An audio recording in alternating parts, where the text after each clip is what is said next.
வணக்கம். இந்திய நேரப்படி மதியம் 1:30 மணி செய்திகள். முதலில் ஜெம் தலைப்பு செய்திகளை காணலாம். 18 கோடி ரூபாய் மதிப்பீட்டில் 87 புதிய 108 ஆம்புலன்ஸ் சேவைகளை பொதுமக்கள் பயன்பாட்டிற்காக கொடியசைத்து தொடங்கி வைத்தார் முதலமைச்சர் மு.க.ஸ்டாலின். செங்கோட்டையன் கடந்த 6 மாதங்களாக கட்சிக்கு எதிராக இருந்தார். எடப்பாடி பழனிசாமி கடும் கண்டனம். எடப்பாடி பழனிசாமி சர்வதிகார போக்குடன் செயல்படுகிறார் என செங்கோட்டையன் குற்றச்சாட்டு. துரோகத்திற்கான நோபல் பரிசு எடப்பாடிக்கு கொடுக்கலாம் என முன்னாள் அமைச்சர் விமர்சனம். படகுகளை தாக்கிய அமெரிக்க ராணுவம் இது சட்டவிரோதமான செயல் என ஐநா கடும் கண்டனம். இனி விரிவான செய்திகளை காணலாம். சென்னையில் புதிய 108 ஆம்புலன்ஸ் சேவைகளை முதலமைச்சர் மு.க.ஸ்டாலின் கொடியசைத்து தொடங்கி வைத்தார். சென்னை தலைமை செயலகத்தில் 18 கோடியே 9 லட்சம் ரூபாய் மதிப்பீட்டில் 87 புதிய 108 அவசர கால ஊர்திகளை முதலமைச்சர் மு.க.ஸ்டாலின் கொடியசைத்து தொடங்கி வைத்தார். இந்நிகழ்ச்சியில் தலைமை செயலாளர் முருகானந்தம், அமைச்சர் சுப்பிரமணியன் உள்ளிட்ட சுகாதாரத்துறை அதிகாரிகள் கலந்து கொண்டனர். அதிமுகவிலிருந்து நீக்கப்பட்ட செங்கோட்டையன் கடந்த 6 மாதங்களாக கட்சிக்கு எதிராக இருந்தார் என்றும் கட்சியின் பொதுச் செயலாளர் எடப்பாடி பழனிசாமி தெரிவித்துள்ளார். அதிமுக முன்னாள் அமைச்சர் செங்கோட்டையனை கட்சியின் அடிப்படை பொறுப்புகளிலிருந்து நீக்கிவிட்டதாக கட்சியின் பொதுச் செயலாளர் எடப்பாடி பழனிசாமி உத்தரவிட்டார். இந்த நிலையில் இதுகுறித்து சேலத்தில் எடப்பாடி பழனிசாமி செய்தியாளர்களை சந்தித்து பேசினார்.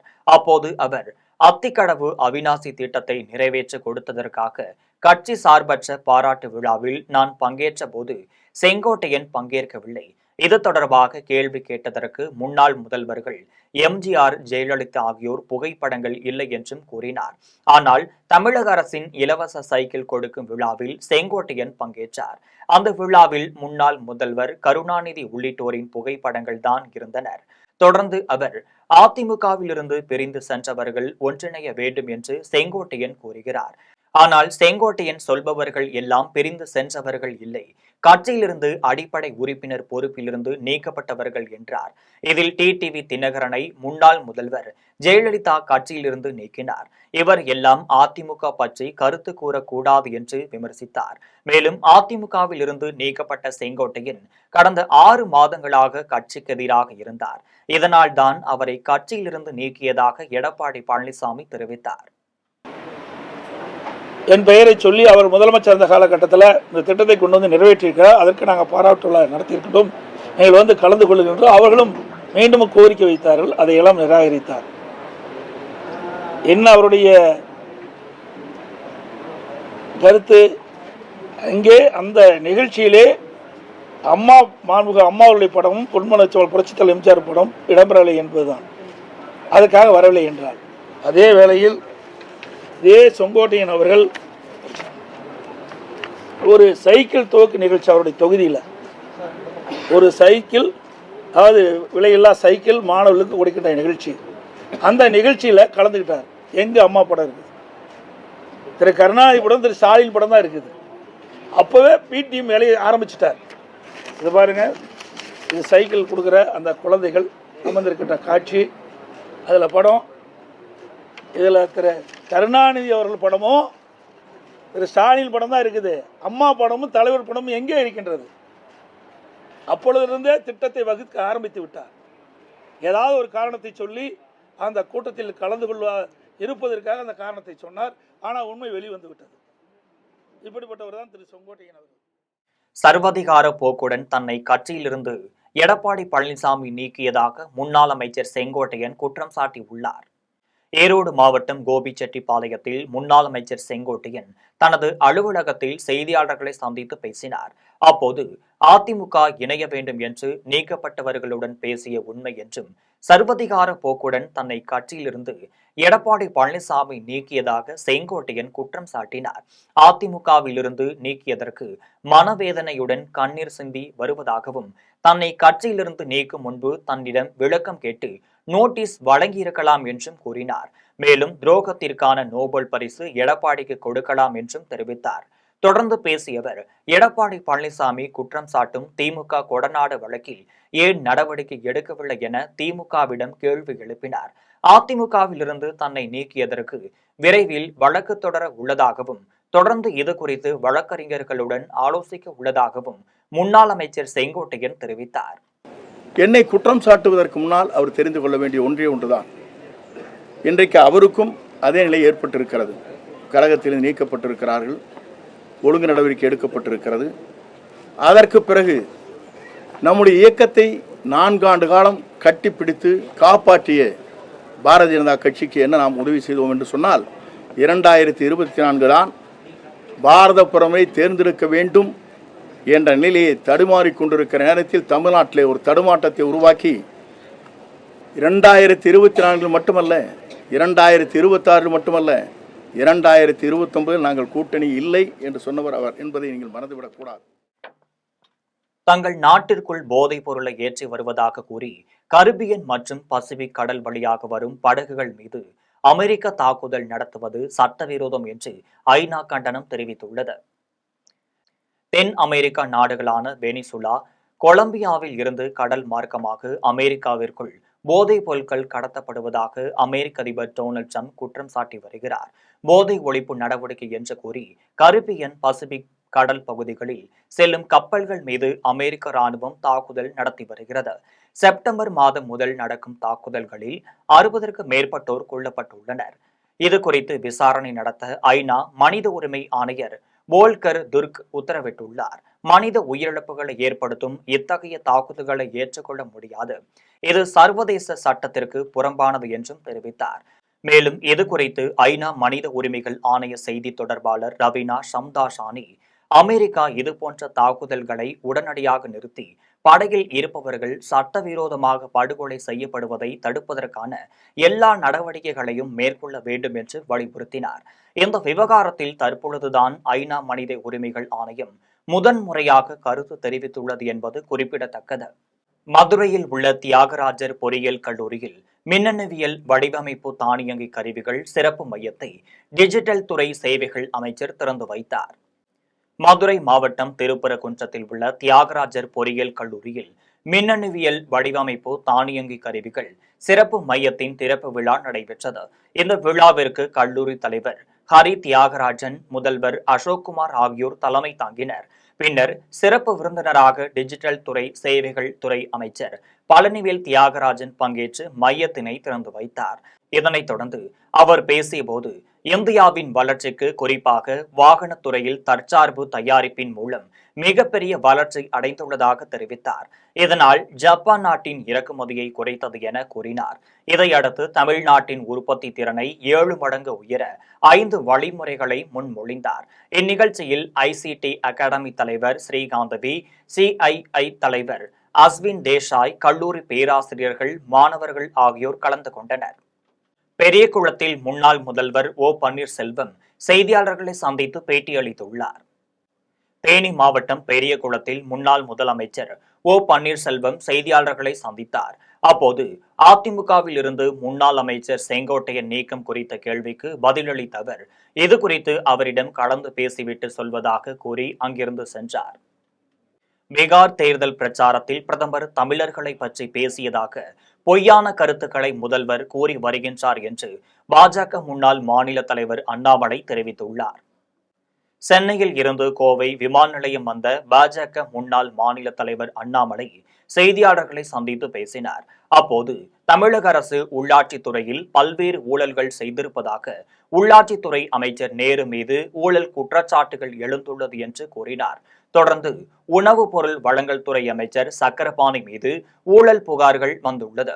இந்த ஊழல் புகார்களை மறைக்கும் விதமாக பீகார் தேர்தல் பிரச்சாரத்தில் பிரதமர் தமிழர்கள் குறித்து பேசியதாக பொய்யான தகவலை முதல்வர் கூறி வருகிறார்.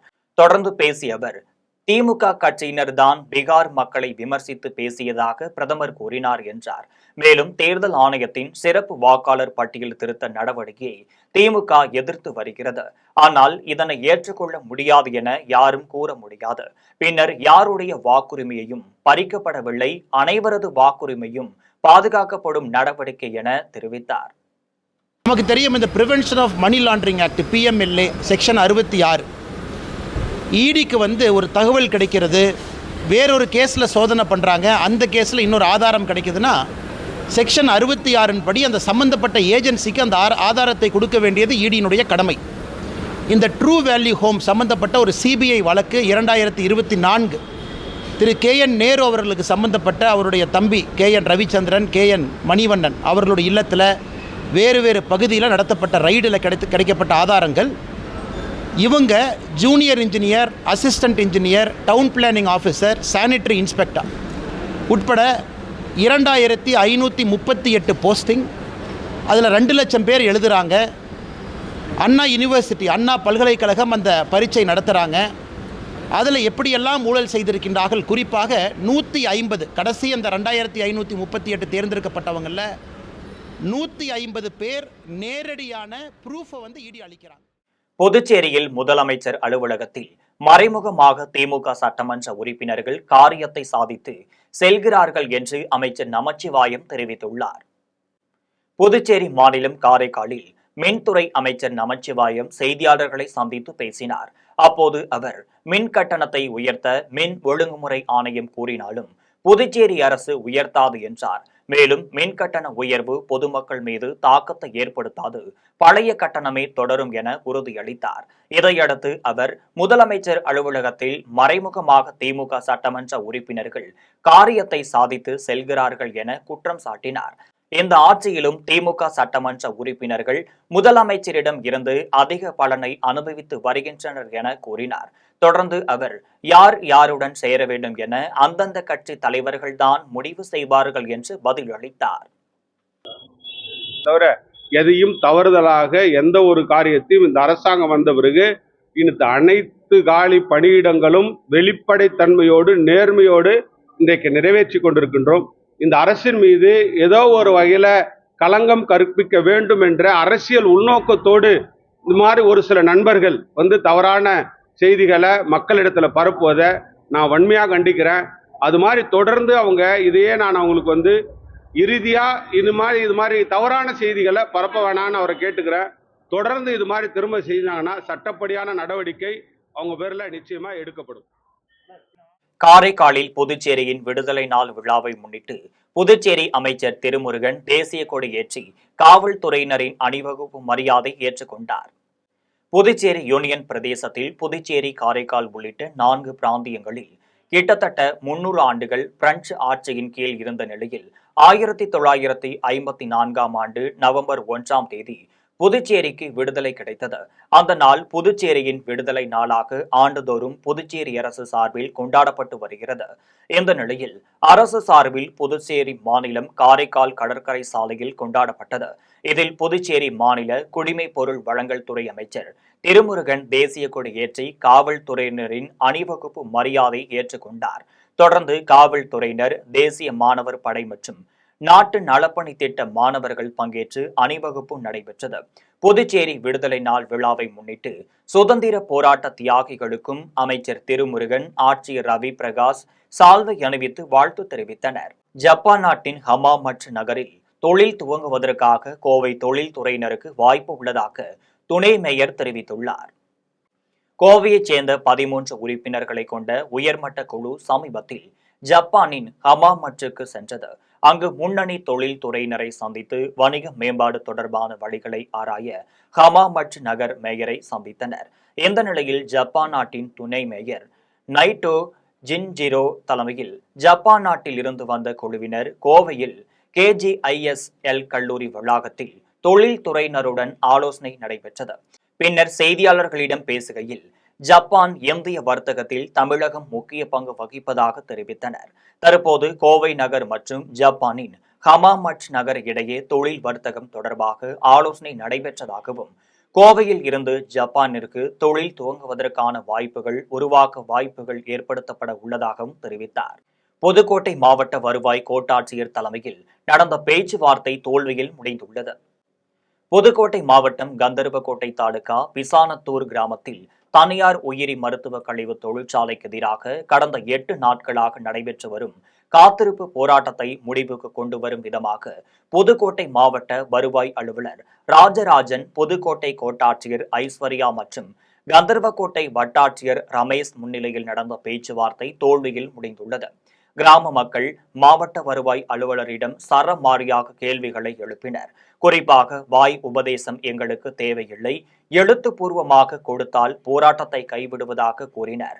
மேலும் நீர்நிலை மற்றும் குடியிருப்பு பகுதிகள் நிறைந்த கிராமத்தில் சட்டவிரோதமாக 2 ஆண்டுகளுக்கு முன்பாக மருத்துவ கழிவு தொழிற்சாலை அமைக்க தடையில்லா சான்று வழங்கிய அப்போதைய அதிகாரிகளை சஸ்பெண்ட் செய்து நடவடிக்கை எடுத்தால் உடனடியாக போராட்டத்தை கைவிடுவதாக கூறினர். இதனால் சமாதான பேச்சுவார்த்தைக்கு வருகை புரிந்து அதிகாரிகள் பதில் கூற முடியாமல் திகைத்தனர். இதனையடுத்து பேச்சுவார்த்தை தோல்வியடைந்து அதிகாரிகள் ஏமாற்றத்துடன் அங்கிருந்து திரும்பி சென்றனர். கடலூர் மாவட்டம் ஆவட்டியில் சுப்பிரமணிய சுவாமி திருக்கோவிலில் மகா கும்பாபிஷேகம் விமரிசையாக நடைபெற்றது.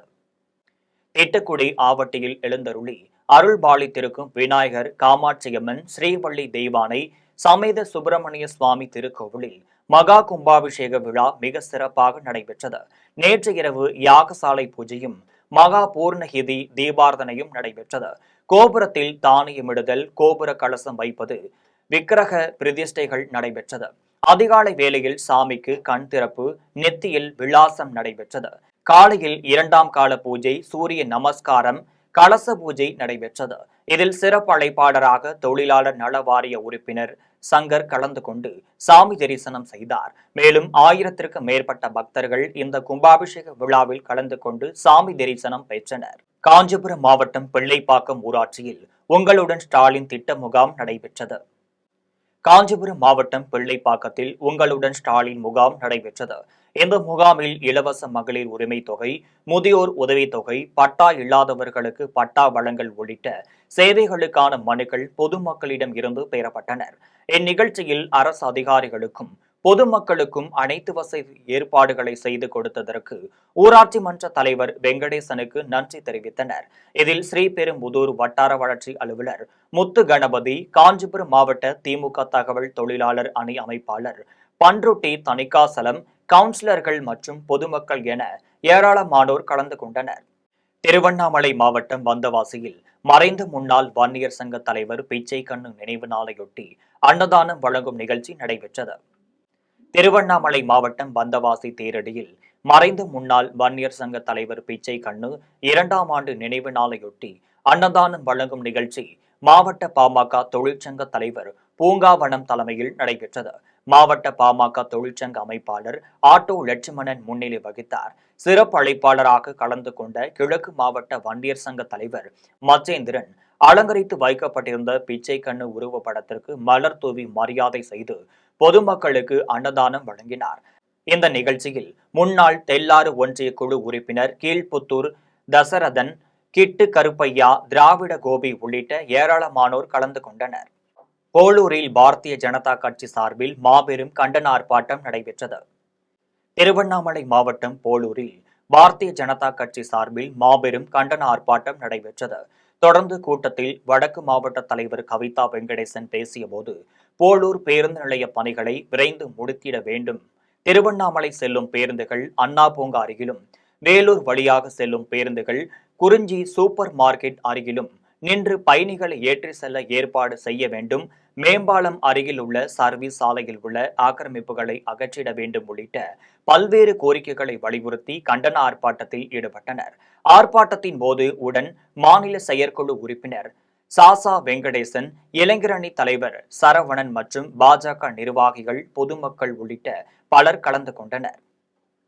உற்பத்தி திறன் குழுக்கள் வளர்ந்த இந்தியா திட்டங்கள் பற்றி மக்களுக்கு எடுத்துரைக்க வேண்டும் என்று இந்திய பொருளாதார கழக செயற்குழு உறுப்பினர் முத்துராஜா தெரிவித்தார்.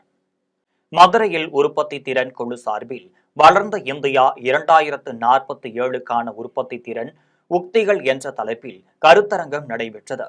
இதில் சிறப்பு விருந்தினராக முத்துராஜா கலந்து கொண்டார். அப்போது பேசிய அவர், வளர்ந்த இந்தியா 2047 திட்டத்தின் நோக்கங்களையும் அதனை அடைவதற்கான செயல்பாடுகளையும் எடுத்துரைத்தார். முக்கியமான உற்பத்தி திறன்களான திறமையான உழைப்பாளர்கள், இளைஞர்களின் பங்களிப்பு, விவசாய மேம்பாடு, பெண்களின் பங்களிப்பு மற்றும் சுற்றுப்புற சூழல் பாதுகாப்பு ஆகியவற்றையும் கவனத்தில் கொள்ள வேண்டும் என்று கூறினார்.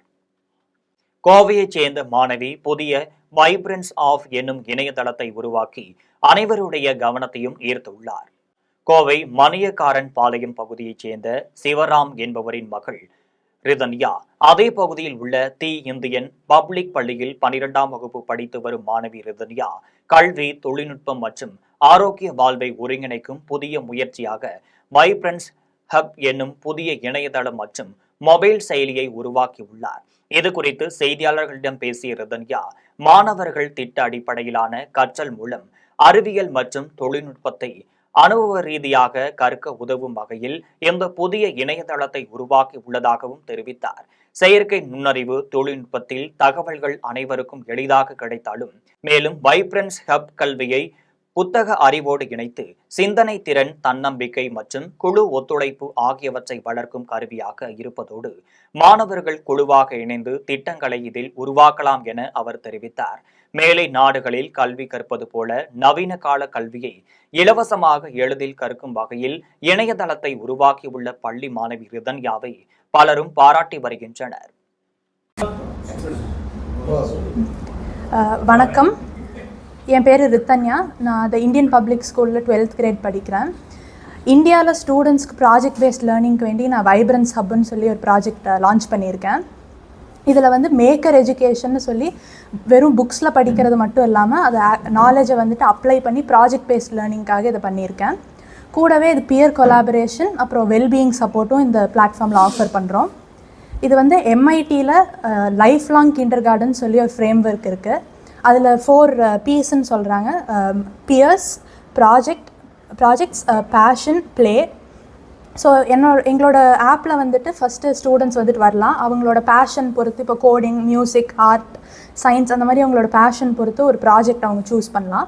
அந்த ப்ராஜெக்ட் அவங்களுக்கு வேணுங்கிறப்படி பண்ணலாம். அது பண்ணும்போது இன்கேஸ் அவங்க ஸ்டக் ஆகிட்டாங்க, இல்லை அவங்களுக்கு அதை வேறு யாருக்கிட்டையாவது டிஸ்கஸ் பண்ணோம் அப்படின்னா சப்போர்ட்டுக்காக பியர்ஸ் இருக்காங்க. அந்த பியர்ஸ் நாங்கள் பியர் பாட்ஸ்ன்னு சொல்லி ஒரு 4-5 ஃப்ரெண்ட்ஸ் கூட அவங்க டிஸ்கஸ் பண்ணி பண்ணுற மாதிரி பியர் பாட்ஸ் வச்சுருக்கோம். இதோட மெயின் இன்டென்ஷன் என்னென்னா, லேர்னிங் வந்துட்டு ஃபன்னாக இருக்கணும். லேர்னிங்கில் இருக்கிற ஸ்ட்ரெஸ், அது ஒரு ஸ்ட்ரெஸ்ஃபுல்லாக ஆங்ஷியஸ் ஆகிற மாதிரி இல்லாமல் ஃபன் அண்ட் ப்ளேஃபுல்லாக இருக்கணுங்கிற வேண்டி தான் இது டிசைன் பண்ணியிருக்கோம். கூடவே அந்த ப்ராஜெக்ட் பண்ணும்போது அவங்களுக்கு ஸ்ட்ரெஸ் வரலாம், இல்லாட்டி அவங்களால பண்ண முடியாது, மோட்டிவேஷன் லெவல்ஸ் கம்மியாகலாம்.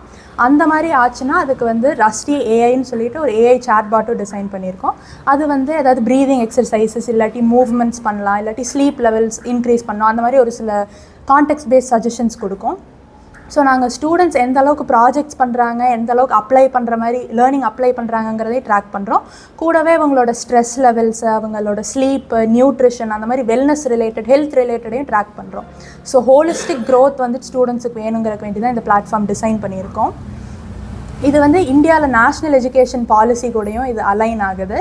அட்டல் இனோவேஷன் மிஷன்னு சொல்லி அட்டல் டிங்கரிங் லேப்ஸ்ன்னு நிறைய ஸ்கூல்ஸில் வந்துட்டு சென்ட்ரல் கவர்மெண்ட் செட்டப் பண்ணிகிட்ருக்காங்க. அது கூடயும் இது அலைன் ஆகுது. மெயினாக இது என்னென்னா, இப்போது நம்ம ஏஐ வந்துட்டு நிறைய விஷயத்துக்கு யூஸ் பண்ணுறோம். ஃப்யூச்சரில் ஏஐ இன்னுமே நிறையா இதை டிஸ்ரப்ட் பண்ணோம்.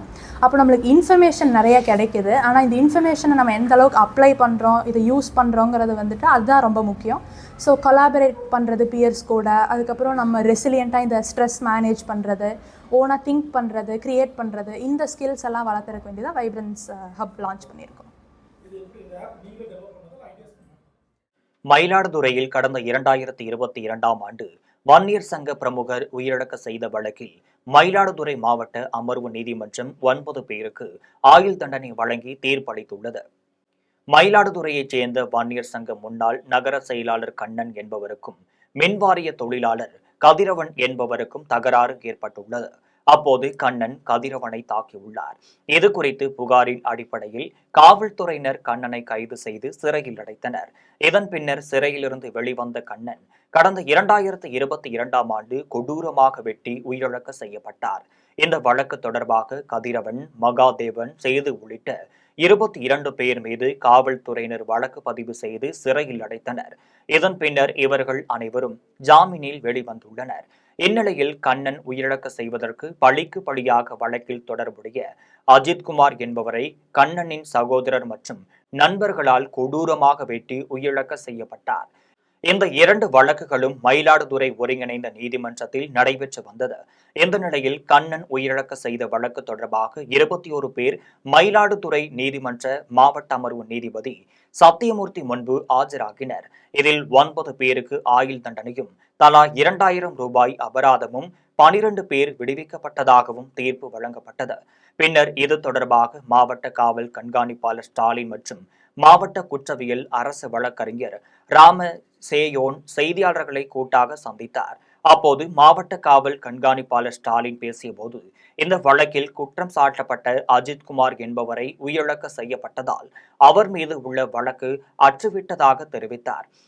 தொடர்ந்து பேசிய மாவட்ட குற்றவியல் அரசு வழக்கறிஞர் ராமசேயோன், நீதிமன்றத்தின் 24வது வழக்காக ஆயுள் தண்டனையை தீர்ப்பு வழங்கப்பட்டுள்ளதாக தெரிவித்தார். இதில் ஒரே நேரத்தில் 9 பேருக்கு ஆயுள் தண்டனை பெற்று தந்த அரசு வழக்கறிஞர் மாவட்ட காவல் கண்காணிப்பாளர் ஸ்டாலின் கைகுலுக்கி பாராட்டி வாழ்த்து தெரிவித்தார்.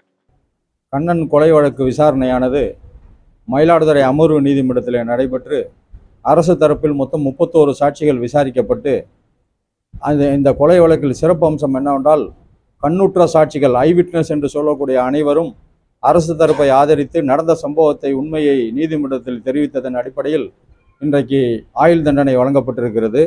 31 சாட்சியில் 30 சாட்சிகள் அரசு தரப்பை ஆதரித்து அரசு தரப்பை ஒட்டி அனுசரித்து சாட்சி வழங்கினார்கள். இந்த கொலை வழக்கை பொறுத்தவரை ஒரு கிராம நிர்வாக அலுவலர் மட்டும் அரசு தரப்பை அனுசரிக்காமல் அவர் பிறை சாட்சி ஆக்கப்பட்டுள்ளார். அவர் மீது தனியாக நடவடிக்கை எடுக்க மாவட்ட ஆட்சித்தலைவருக்கு பப்ளிக் ப்ராசிக்யூட்டர் என்ற முறையிலே கடிதம் எழுதி நடவடிக்கை எடுக்க உள்ளேன். மற்ற ஏனைய சாட்சிகள் இதில் அரசு தரப்பு அனுசரித்து சாட்சி வழங்கியதால் அவற்றை கவனமாக பரிசீலித்த நீதிமன்றம் குற்றம் சாட்டப்பட்ட 21 நபர்களில் 9 நபர்கள் குற்றவாளிகள் என முடிவு செய்து அவர்களுக்கு ஆயுள் தண்டனையும் 2 ஆண்டுகள் 2000 ரூபாய் அபராதம் விதித்திருக்கிறது. இது மயிலாடுதுறை மாவட்ட அமர்வு நீதிமன்றம் வந்த பிறகு அரசு தரப்பில் பெறக்கூடிய 24வது ஆயுள் தண்டனை வழக்காகும். இதுவரை 23 வழக்குகளில் ஆயுள் தண்டனை பெற்றிருக்கிறோம். இப்பொழுது 24வது ஆயுள் தண்டனை பெற்றிருக்கிறோம். அநேகமாக கடந்த சில வருடங்களில் தமிழகத்தில் மயிலாடுதுறை மாவட்டம்தான் அதிக அளவில் குற்றவாளிகளுக்கு தண்டனை பெற்ற மாவட்டமாக இருக்கிறது. அதற்கு முழு ஒத்துழைப்பு வழங்கிய காவல் கண்காணிப்பாளர் திரு ஸ்டாலின் அவர்களுக்கும் ஏனைய காவல் அதிகாரிகளுக்கும் என்னுடைய. தென்காசியில் தமிழக முதல்வர் வருகையின் போது விவசாயிகளுக்கு போதுமான திட்டங்கள் அறிவிக்கவில்லை எனவும் அதற்கு மாவட்ட நிர்வாகமே காரணம் எனவும் விவசாயிகள் குற்றம் சாட்டியுள்ளனர். தென்காசி மாவட்டம் ஆட்சியர் அலுவலகத்தில் மாவட்ட வருவாய் அலுவலர் ஜெயச்சந்திரன் தலைமையில் விவசாயிகளுக்கான குறை தீர்வு கூட்டம் நடைபெற்றது. இந்த கூட்டத்தில் 100க்கும் மேற்பட்ட விவசாயிகள் கலந்து கொண்டு அதிகாரிகளிடம் முறையிட்டனர். தமிழக முதல்வர் வருகையின் போது தென்காசி மாவட்டத்திற்கு 10 திட்டங்கள் அறிவித்த நிலையில் அதில் அணைகள், கால்வாய் தூர்வாருவது போன்ற திட்டங்கள் மட்டுமே அறிவித்தார். வனவிலங்குகள் கட்டுப்படுத்தவும், இரட்டை கால்வாய் திட்டம், செண்பகவள்ளி அணை திட்டம் உள்ளிட்ட விவசாயிகளின் நீண்ட நாள் கோரிக்கையான திட்டங்கள் எதுவும் அறிவிக்கப்படவில்லை எனவும் இதற்கு காரணம் மாவட்ட நிர்வாகம் முறையாக செயல்படாமல் விவசாயிகள் பிரச்சனையை அரசிடம் கொண்டு செல்லவில்லை எனவும் விவசாயிகள் அதிகாரிகள் மீது குற்றம் சாட்டிய சம்பவம் பரபரப்பை ஏற்படுத்தியுள்ளது. போவிருந்தவள்ளியில் கஞ்சா விற்பனை செய்த அசாம் மாநிலத்தைச் சேர்ந்த நபரை காவல்துறையினர் கைது செய்து சிறையில் அடைத்தனர். திருவள்ளூர் மாவட்டம் பூவிருந்தவள்ளி கரையான்சாவடி பேருந்து நிலையம் அருகே கஞ்சா விற்பனை நடைபெறுவதாக காவல்துறையினருக்கு ரகசிய தகவல் கிடைத்தது. இந்த தகவலின் அடிப்படையில் மதுவிலக்கு அமலாக்க பிரிவு ஆய்வாளர் சுபாசினி தலைமையில் காவல் உதவி ஆய்வாளர் நாட்டாளமை உள்ளிட்ட காவலர்கள் ரோந்து பணியில் ஈடுபட்டனர். அப்போது சந்தேகத்திற்கு இடமான வகையில் அசாம் மாநிலத்தைச் சேர்ந்த பிப்புல் புராக் கெக்கேன் என்ற நபரை பிடித்து சோதனை செய்தனர். இந்த சோதனையின் போது அவரிடம் 6 கிலோ கஞ்சா இருப்பது தெரியவந்த நிலையில் கஞ்சாவை பறிமுதல் செய்தனர். பின்னர் அவர் மீது வழக்கு பதிவு செய்து பூவிருந்தவள்ளி நீதிமன்றத்தில் ஆஜர்படுத்தி புழல் சிறையில் அடைத்தனர். தஞ்சாவூரில் மாமன்னன் ராஜராஜ சோழனின் 1040வது சதய விழாவில் நாட்டிய கலைஞர்களின் நாட்டிய அஞ்சலி நடைபெற்றது. தஞ்சாவூர் மாவட்டம் தஞ்சை பெரிய கோவிலில் 1040வது சதய விழாவையொட்டி பட்டிமன்றம், கவியரங்கம், கருத்தரங்கம், திருமுறை முற்றுதல் உள்ளிட்ட பல்வேறு கலை நிகழ்ச்சிகள் 2 நாட்கள் நடைபெறுகிறது. இதில் ஒரு பகுதியாக அச்சமா கலை பயண வழிகாட்டுதல் குழுவினர் சார்பில் 1040 நாட்டிய கலைஞர்களின் நாட்டியஞ்சலி நிகழ்ச்சி நடைபெற்றது. இந்த நிகழ்ச்சியில் ஏராளமான பொதுமக்கள் கலந்து கொண்டு நாட்டியஞ்சலியை கண்டு ரசித்தனர். தஞ்சாவூரில் மாமன்னன் ராஜராஜ சோழனின் 1040வது சதய விழாவில் அரசு சார்பில் அவருடைய உருவ சிலைக்கு மாலை அணிவித்து மரியாதை செலுத்தினர். தஞ்சாவூர் மாவட்டம் தஞ்சை பெரிய கோவிலில் மாமன்னர் ராஜராஜ சோழனின் 1040வது சதய விழாவையொட்டி பெருவுடையாருக்கு 48 வகையான திவ்ய அபிஷேகமும் அலங்காரமும் செய்து மகா தீபார்த்தனை காண்பித்தனர். இதையடுத்து யானை மீது திருமுறை வீதி உலா தொடங்கி முக்கிய வீதிகள் வழியாக வலம் வந்து ராஜவீதி உலாவும் நடைபெற்றது.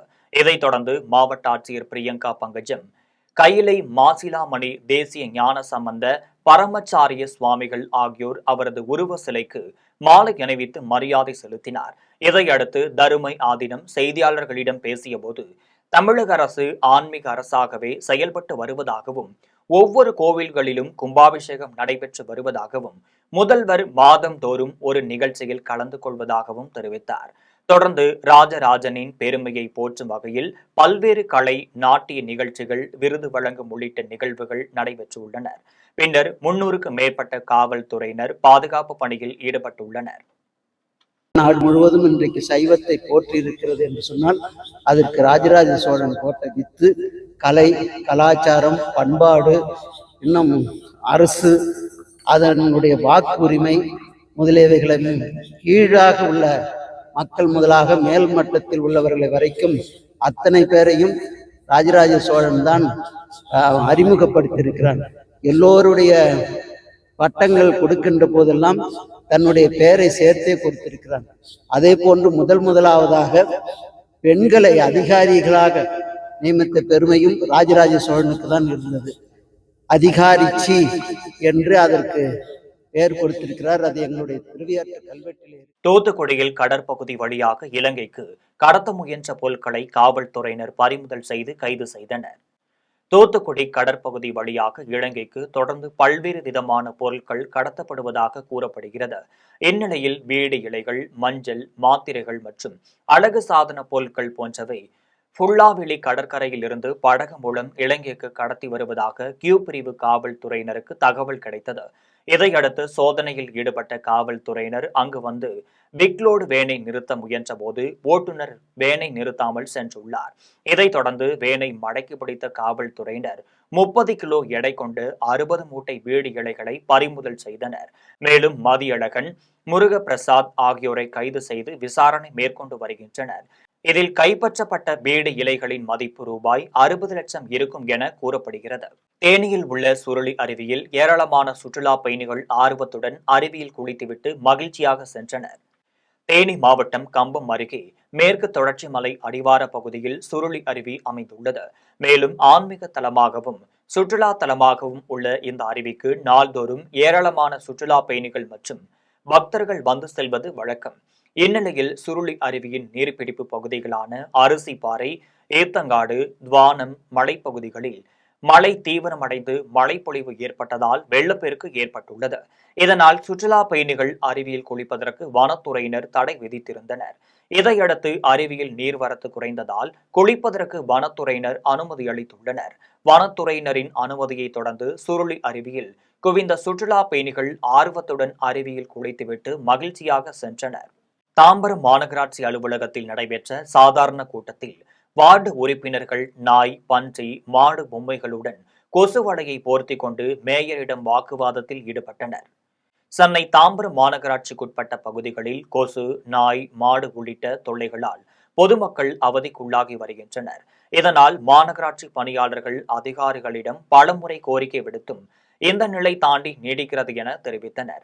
பின்னர் மாமன்ற சாதாரண கூட்டத்திற்கு வந்த அதிமுக உறுப்பினர்கள் நாய், மாடு, பொம்மைகளுடன் கொசு வலையை போர்த்தி கொண்டு கூட்டத்தில் பங்கேற்றனர். பின்னர் தாம்பரம் மாநகராட்சி அலுவலகம் அருகே இருந்து ஊர்வலமாக வந்த உறுப்பினர்கள் கருப்பு சட்டை அணிந்தவாறு மாநகராட்சிக்கு எதிராக கோஷங்களை எழுப்பினர். அதனைத் தொடர்ந்து கூட்ட அரங்கிற்குள் சென்ற வார்டு உறுப்பினர்கள் மேயரிடம் மாநகராட்சி பணிகள் குறித்து வாக்குவாதத்தில் ஈடுபட்டனர். 10 கவுன்சிலரும் நாய் பொம்மை, பன்னி பொம்மை, மாடு பொம்மை, அப்புறம் கொசு வலை, இது 3 ஏன் ஏற்று வந்து கேட்டா 4 ஏற்றா கொசு. இந்த மாநகராட்சி பூரா டெங்கு காய்ச்சல், மலேரியா, புது வியாதி வந்து ஜனங்கள்லாம் சாகுறாங்க. கொசு மருந்துக்காக பல கோடி ரூபாய் நிவாரணம் ஒதுக்கி நிதி ஒதுக்குறாங்க தவிர ஒரு நாள் கொசு மருந்து அடிச்சது இல்லை. அந்த அப்படி சப்போஸ் அடிச்சு அவ்வளோ கோடி செலவு பண்ணி அடிச்சு யாரும் சாவாதான் பரவாயில்ல. பல டெங்கு காய்ச்சல், மலேரியா ஏன் வருது? 2வது தெருவுக்கு பசங்க தான் இருப்பானுங்க. இப்ப தெருவுக்கு 10 நாய் இருக்கு. 10 பேர். இப்ப ஸ்டார் பிரபா வார்டுல ஒரு நாய்க்கு ஒரு ஆளை கடிச்சு ரொம்ப சீரியஸாவே இருக்கு. திருவண்ணாமலையில் உள்ள ஐயப்பன் ஆலயத்தில் மகா கும்பாபிஷேகம் மிக சிறப்பாக நடைபெற்றது. திருவண்ணாமலை மாவட்டம் செய்யாறு நகரில் உள்ள ஐயப்பன் ஆலயத்தில் மகா கும்பாபிஷேகம் நடைபெற்றது. இதில் அக்னி மந்திர ஜபம், அக்னி சங்கரகணம், தீர்த்த சங்கரகணம் யாகம் முதல் கால யாக பூஜைகளாக நடைபெற்றன. மேலும் மங்கள இசை, கணபதி பூஜை, இரண்டாம் யாக பூஜைகள், வேதிகார்ச்சனை, திரவிய சமர்ப்பணம், மூன்றாம் கால யாக பூஜைகள், அஷ்டபதனம் சாத்துதல், நாடிய சந்தனம் தத்துவார்த்தல், சௌபாக்கியம் திரவியங்கள், ஓமம் நடைபெற்று நான்காம் கால யாக பூஜை மகா பூர்ணகாதி நடைபெற்று பூர்ண கலச கும்பங்கள், பிரகார மூர்த்திகளுக்கு மற்றும் கோபுர கலசத்திற்கு கலச நீர் ஊற்ற கோவிலை வலம் வந்து சிவச்சாரியர்கள் வேத மந்திரங்கள் முழங்க மேளதாள வாத்தியங்களுடன் வான வேடிக்கையுடன் மகா கும்பாபிஷேகம் வெகு சிறப்பாக நடைபெற்றது. இந்நிகழ்ச்சியில் அந்த பகுதிகளைச் சேர்ந்த திரளான பக்தர்கள் கலந்து கொண்டு ஐயப்பன் அருளை பெற்றனர். மேலும் சட்டமன்ற உறுப்பினர் ஜோதி, நகரமன்ற தலைவர் மோகனவேல் உள்ளிட்டோர் கலந்து கொண்டு சாமி தரிசனம் செய்தனர். திருவள்ளூரில் கடலில் குளிக்க சென்ற 4 இளம் பெண்கள் கடலில் மூழ்கி உயிரிழந்த சம்பவம் பெரும் சோகத்தை ஏற்படுத்தியுள்ளது. திருவள்ளூர் மாவட்டம் கும்மிடிப்பூண்டியில் இலங்கை அகதிகள் முகாமில் வசித்து வருபவர் தேவகி செல்வம். இவர் ஒரு தனியார் துணிக்கடையில் வேலை பார்த்து வருகிறார். இவருடன் அதே கடையில் பணியாற்றி வருபவர் பவானி, காயத்ரி மற்றும் இவர்களின் தோழி சாலினி ஆகிய 4 பேரும் எண்ணூர் பெரிய குப்பம் பகுதியில் உள்ள கடற்கரை வார்ப்பு பகுதியின் மறைவான இடத்தில் குளிக்க சென்றுள்ளனர். இந்நிலையில் 4 பேரும் தண்ணீரில் மூழ்கி பலியாகியுள்ளனர். இதையடுத்து மீனவர்கள் சிலர் வார்ப்பு பகுதிக்கு சென்று பார்த்தபோது 4 பேரும் சடலமாக மிதந்துள்ளனர். தகவல் அறிந்து விரைந்து வந்த காவல்துறையினர் மீட்கப்பட்ட உடல்களை பிரேத பரிசோதனைக்காக சென்னை அரசு ஸ்டான்லி அரசு மருத்துவமனைக்கு அனுப்பி வைத்தனர். மேலும் இது தொடர்பாக வழக்கு பதிவு செய்த போலீசார் 4 பெண்களும் விளையாடிய போது கடல் அலையில் சிக்கி ஒருவருக்கொருவர் காப்பாற்ற முயன்று உயிரிழந்தார்களா, இல்லை தற்கொலையா என பல கோணங்களில் விசாரணை மேற்கொண்டு வருகின்றனர். மேலும் 4 பெண்கள் ஒரே நேரத்தில் உயிரிழந்த சம்பவம் அப்பகுதியில் பெரும் சோகத்தை ஏற்படுத்தியுள்ளது. குடியாத்தத்தில் நடைபெற்ற சாதாரண கூட்டத்தில் வாக்காளர் பட்டியலில் கவுன்சிலர் பெயர் இல்லை என்று புகார் அளித்தனர். வேலூர் மாவட்டம் குடியாத்தம் நகராட்சியின் சாதாரண கூட்டம் மன்ற வளாகத்தில் மன்ற தலைவர் சவுந்தரராஜன் தலைமையில் நடைபெற்றது. இதில் மன்ற உறுப்பினர்கள் பலர் கலந்து கொண்டு தாங்கள் பகுதிகளில் உள்ள பிரச்சனைகள் குறித்து பேசினார்கள். மேலும் கவுன்சிலர் சவுந்தரராஜன் தனது வார்டிற்கு உட்பட்ட தெருவில் கழிவுநீர் கால்வாய் கட்ட வேண்டும் என்றும் அங்கு ஆக்கிரமிப்புகளை அகற்ற வேண்டும் என்ற அவர் இதற்கான பணிகள் முழுமையாக செய்து தரப்படும் என்றார். இதில் கோவிந்தராஜன் என்பவர் வாக்காளர் பட்டியலில் தனது பெயர் போல் பல பெயர்கள் நீக்கப்பட்டுள்ளதாகவும் பலரின் பெயர்கள் வேறு வார்டுகளில் உள்ளதாகவும் கவுன்சிலர் கோவிந்தராஜன் புகார் தெரிவித்துள்ளார். மேலும் பேசிய கவுன்சிலர் ஆட்டோ மோகன், மழைக்காலம் என்பதால் பொதுமக்கள் குடிநீரை காய்ச்சி குடிக்க வேண்டும் என்றும் தெரு நாய்களால் தொற்று நோய்கள் பரவும் அபாய நிலை ஏற்பட்டுள்ளதாகவும் கூறினார். இதனைத் தொடர்ந்து நகராட்சிக்கு புதிய ஆணையாளராக செந்தில்குமார் என்பவர் பதவியேற்றார். இதில் நகராட்சி துணைத் தலைவர் பூங்கொடி மூர்த்தி, ஆணையாளர் செந்தில்குமார், மேலாளர் சுகந்தி உள்ளிட்ட அதிகாரிகள், மன்ற உறுப்பினர்கள் பலர் கலந்து கொண்டனர். மேலும் அவருக்கு மன்ற தலைவர் சவுந்தரராஜன் மற்றும் மன்ற உறுப்பினர்கள் சால்வை அணிவித்து வாழ்த்து தெரிவித்தனர். தஞ்சாவூர் அருகே கணவர் பெயரில் உள்ள சொத்தை தனக்கும் தனது மகளுக்கும் தெரியாமல் பத்திரப்பதிவு செய்துவிட்டதாக பத்திரப்பதிவாளர் மீது விதவை பெண் புகார் அளித்துள்ளார். தஞ்சாவூர் மாவட்டம் தொக்காளிக்காடு கிராமத்தைச் சேர்ந்தவர் தர்மராஜ், மஞ்சுளா தம்பதியினர். தர்மராஜ் கடந்த ஆண்டு இறந்துவிட்ட நிலையில் மஞ்சுளா தனது ஒரே மகளுடன் வசித்து வந்துள்ளார். இந்த நிலையில் தர்மராஜின் தந்தை வைரப்பன் தனது பெயரில் உள்ள நிலத்தை தர்மராஜுக்கும் செட்டில்மெண்ட் பத்திரம் மூலம் கடந்த 2011ஆம் ஆண்டு செய்து கொடுத்துள்ளார். இதனையடுத்து வைரப்பன் தனது கணவர் பெயரில் இருந்த நிலத்தை கணவரின் சகோதரிகளுக்கும் பத்திரப்பதிவு செய்து கொடுக்க போவதாக மஞ்சுளாவிற்கு தெரிய வந்தது. இதன் பின்னர் மஞ்சுளா பத்திரப்பதிவு அலுவலகத்தில் தடங்கல் மனு அளித்தார். இந்த நிலையில் பத்திரப்பதிவாளர் அந்த தடங்கல் மனுவையும் பொருட்படுத்தாமல் பத்திரப்பதிவு செய்து விட்டதாகவும் மஞ்சுளா காவல் நிலையம் மற்றும் கிராம நிர்வாக அலுவலர் ஆகியோர் இடத்தில் புகார் அளித்துள்ளார். இது பற்றி மஞ்சுளா பேசிய போது, தன்னுடைய கணவர் பெயரில் உள்ள நிலத்தை தனக்கும் தன்னுடைய மகளுக்கும் தெரியாமல் தன்னுடைய மாமனார் மற்றும் மாமியார் ஆகியோர் தனது நாத்தனார்களுக்கும் பத்திரப்பதிவு செய்து கொடுத்து விட்டதாக குற்றம் சாட்டினர். மேலும் தன்னுடைய கணவர் பெயரில் இருந்த சொத்தை முறைகேடாக பத்திரப்பதிவு செய்து கொடுத்த பத்திரப்பதிவாளர் மற்றும் எழுத்தர் உள்ளிட்ட அனைவர் மீதும் நடவடிக்கை எடுத்து அந்த பத்திரத்தை ரத்து செய்ய வேண்டும் என மஞ்சுளா கோரிக்கை வைத்துள்ளார். வீட்டுக்கார் வெளிநாட்டில இருந்து இறந்து போயிட்டாங்க. 13 மாசம் ஆகுது. அந்த நிலத்தை இப்போது எங்க மாமா மாமியார் மகளுக்கு 3 பேருக்கும் எழுதி வச்சுட்டாங்க. என்னோட அனுமதியும் என் பிள்ளையோட அனுமதியும் இல்லாம எழுதி வச்சுட்டாங்க. அதை நாங்க ரெஜிஸ்டர் ஆபீஸ்ல கேட்க போனா வீதத்தை தான் எழுதணும், வாரிசான்ல அவங்க பேர் இருக்கு அப்படின்னு சொல்றாங்க. எங்களோட அனுமதி இல்லாம எப்படி சார் நீங்க எழுதினீங்க அப்படின்னு தடங்கல் மனு கொடுத்தேன். தடங்கல் மனு கொடுத்த பிறகும் பட்டா அனுப்பியிருக்காங்க விவோவுக்கு. நான் விவோட்ட தடங்கல் மனு கொடுத்து பட்டா வாங்க விடாம தடுத்து விட்டேன். இப்போ 3 நாளா இங்க உட்காந்துருக்கேன். கேன்சல் பண்ணுங்க சார், பத்திரத்தை கேன்சல் பண்ணுங்கன்னா அதற்கான பதிலே சொல்ல மாட்டேங்கிறாங்க. திங்கட்கிழமை வாங்க பேசுவோம், நான் பஞ்சாயத்து பேசுகிறேன், இப்படிதான் சொல்றாங்க. இனி வருவது தங்கம் மற்றும் வெள்ளி விலை நிலவரம்.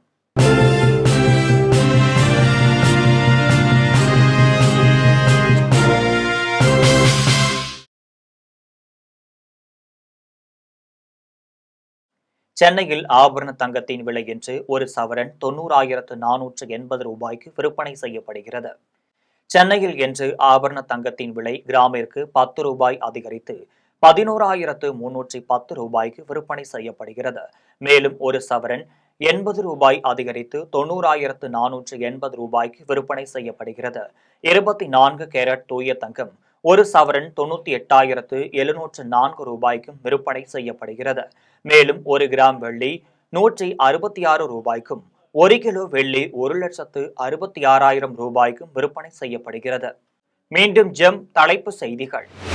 18 கோடி ரூபாய் மதிப்பீட்டில் 87 புதிய 108 ஆம்புலன்ஸ் சேவைகள் பொதுமக்கள் பயன்பாட்டிற்காக கொடியசைத்து தொடங்கி வைத்தார் முதலமைச்சர் மு.க. ஸ்டாலின். செங்கோட்டையன் கடந்த 6 மாதங்களாக கட்சிக்கு எதிராக இருந்தார். எடப்பாடி பழனிசாமி கடும் கண்டனம். எடப்பாடி பழனிசாமி சர்வதிகார போக்குடன் செயல்படுகிறார் என செங்கோட்டையன் குற்றச்சாட்டு. துரோகத்திற்கான நோபல் பரிசு எடப்பாடிக்கு கொடுக்கலாம் என முன்னாள் அமைச்சர் விமர்சனம். படகுகளை தாக்கிய அமெரிக்க ராணுவம் இது சட்டவிரோதமான செயல் என ஐநா கடும் கண்டனம். இத்துடன் ஜெம் செய்திகள் நிறைவடைகின்றன. மீண்டும் ஜெம் செய்திகள் மாலை 6 மணிக்கு. உடனுக்குடன் செய்திகளை காண gemlive.tv என்ற இணையதளத்தில் இணைந்திருங்கள். நன்றி, வணக்கம்.